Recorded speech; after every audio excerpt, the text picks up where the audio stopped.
Asim Munir should be persona non grata in the United States and should never again get an American visa. Pakistan's threats on American soil are completely unacceptable.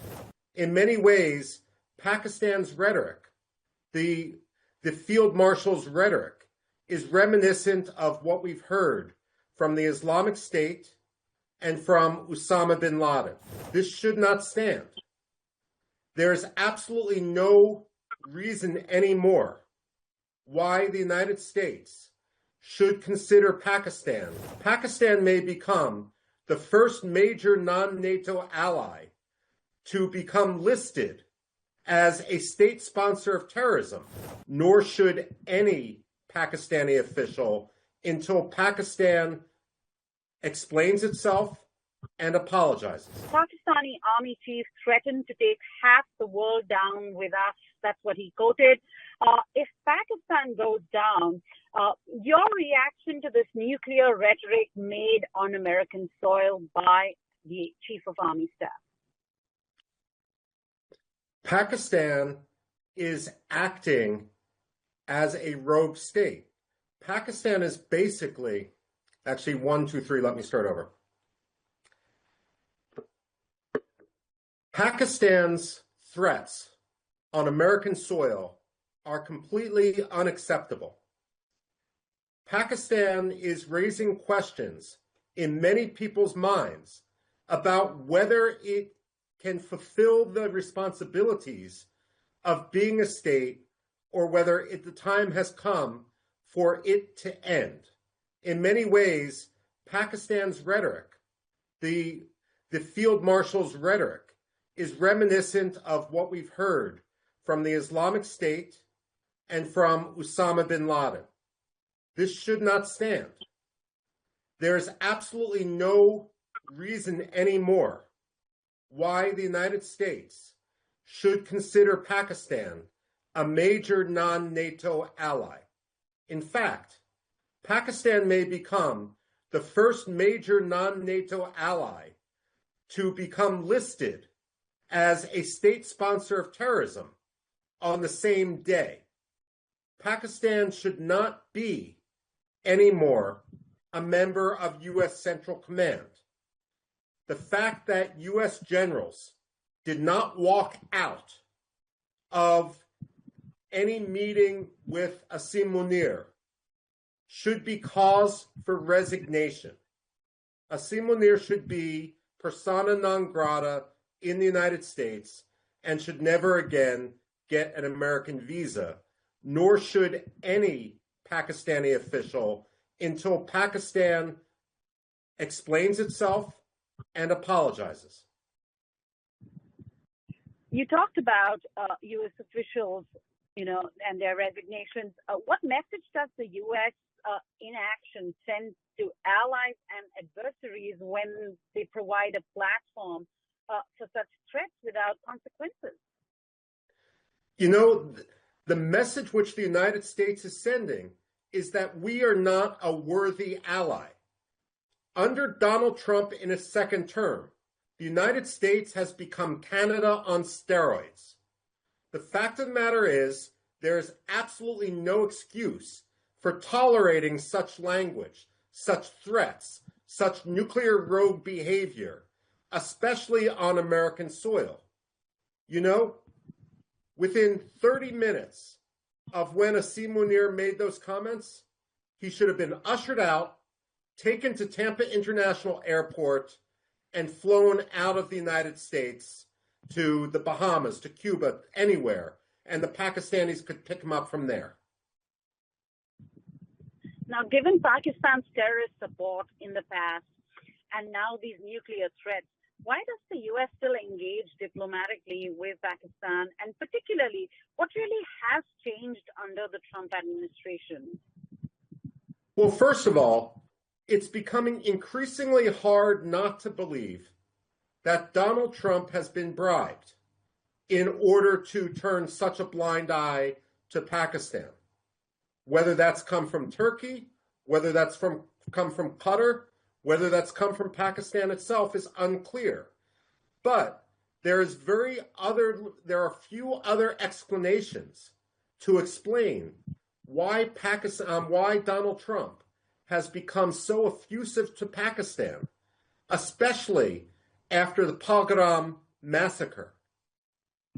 The United States also needs to be very cautious right now, because just like Pahalgam occurred after Asim Munir threatened to cut the jugular, his rhetoric in Tampa, Florida, gives a green light to terrorists, some affiliated with the Pakistani military and the Pakistani ISI, to go rogue with their nuclear weapons.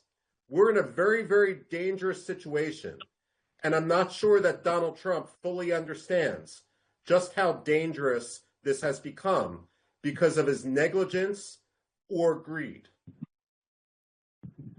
Well, you've been following all the developments lately between India and the United States.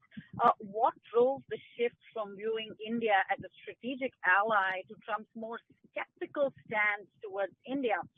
Is it just trade or something deeper is kind of cooking there? Well, first of all, let's separate Donald Trump from the rest of the United States government. The Indian-U.S. relationship has been steadily building since George W. Bush across administrations. Second-term Donald Trump is the exception rather than the rule, but there's still very positive feelings and a desire for partnership in Congress, at the U.S. state level, and so forth. Or every state legislator, every American businessman who you talk to really wishes that they could apologize to India for the unexcusable behavior which we now see coming from the Oval Office. There simply is no excuse. There's also no logic. This is one of the reasons why I suspect that there's something going on in the background, because there is no coherent policy that could explain such an embrace of a blatant terror sponsor. And this embrace is only convincing Pakistan that it can, make its terrorism worse. How do you see this all play out in the days ahead? Do you think if things work out between the Ukraine and Russia after this Alaska meeting between Donald Trump and Putin, the secondary sanctions that have been imposed on India, do you see that going? Do you see some trade deals happening in the days ahead? Well, first of all, the short answer is with Donald Trump, change can happen instantly. And Donald Trump, like George Orwell in 1984, is not hesitant to rewrite history and pretend that what he said just a week ago on television cameras was never said at all. I mean, Donald Trump is basically not just the commander-in-chief, he is the airbrusher-in-chief when it comes to erasing inconvenient facts and his own past record. That said, first of all, while as a policy analyst, I personally wish that India did not purchase Russian gas, the fact of the matter is Donald Trump is wrong in his targeting of India in this case. First of all, the United States purchases uranium hexafluoride from Russia and other strategic minerals from Russia. The United States often talks about Azerbaijan and Azerbaijani gas as optimal because it bypasses both Iran and Russia. But if you actually look at Azerbaijan, much of the gas that goes through their pipelines is Russian or Iranian, and the Americans are purchasing it. So someone needs to tell Donald Trump that he's being a hypocrite here, and India is right to stand up for its rights and not to cower. In fact, I do believe that Donald Trump, once he is gone, that U.S.-India relations will improve. But the fact that we are suffering the stress test right now, with Donald Trump being gratuitously insulting to India, and the fact that Prime Minister Modi is standing up for India's rights, is going to be the episode that historians remember, where the United States truly learned that you cannot kick India around. Donald Trump in this case is wrong, and the United States will work through that. As Winston Churchill used to say, the Americans always do the right thing. They just try everything else first. And this is one example of that. Once this episode passes, I suspect that U.S.-India relations are going to improve significantly because the United States is going to learn that it needs to respect India and not take it for granted. Right. And lastly, we've heard Donald Trump time and again talk about brokering peace between India and Pakistan.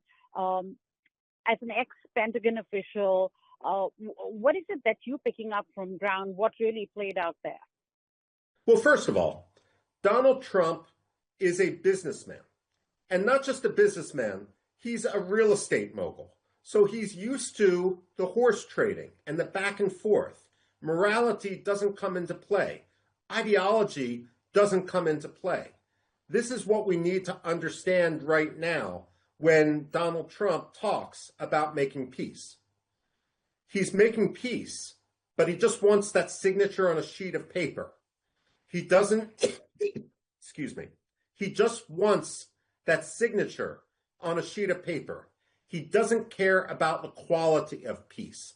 What Donald Trump doesn't understand is that it's not the piece of paper that matters. It's the quality of peace.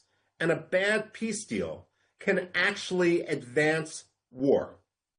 This is Donald Trump's fundamental mistake.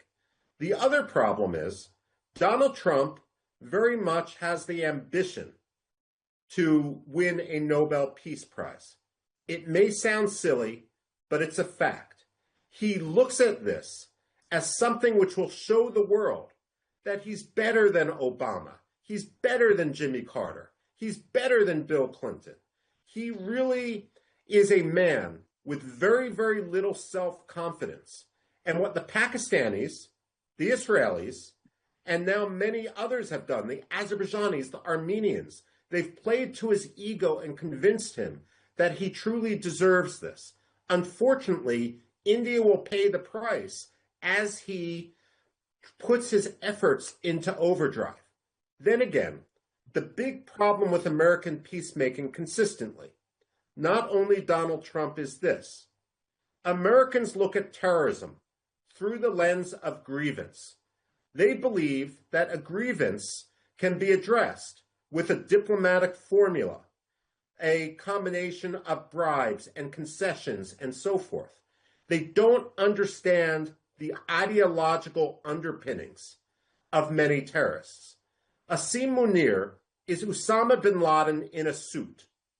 The fact of the matter is, there is no amount of concession that can be given to Pakistan that is going to change the ideology of Asim Munir or the Pakistani elite which he represents. This is why I'm saying that Pakistan is playing a very dangerous game. And while it may sound radical, the fact that Pakistan is now threatening half the world with nuclear weapons, it's threatening to blow up Indian dams and so forth, is an indication that Pakistan has lost its right to be a legitimate state on the international stage. It's time for the United States, if not under Donald Trump, then in future administrations, to consider other policies, whether the region would be more stable, for example, if the United States recognized Baluchistan, if it recognized other regions of Pakistan, and if Pakistan were allowed to collapse, because in reality, Pakistan is already a failed state held together with Band-Aids. And the fact is that if we do not manage its decline, Asim Munir is right. It could cause a nuclear war. What the lesson we should draw from Asim Munir's comments in Tampa, Florida, is that Pakistan is teetering, Pakistan is failing, and it needs to have international intervention for a managed decline.